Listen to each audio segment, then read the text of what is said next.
In today's tutorial, I'm going to show you how to change your monitor orientation between landscape or portrait mode on your Dell laptop. So this should hopefully be a pretty straightforward process, guys. And without further ado, let's go ahead and jump straight into it. So all I have to do is select the search menu and type in settings. Best result, should come back with settings. Go ahead and open that up. And then select system on the left panel here. And then you want to go and select where it says display over here on the right.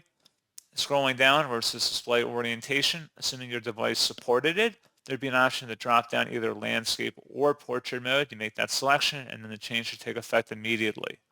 So pretty straightforward process on that, guys. And as always, thank you for watching. I do hope that was able to help you out, and I do look forward to catching you all in the next tutorial. Goodbye.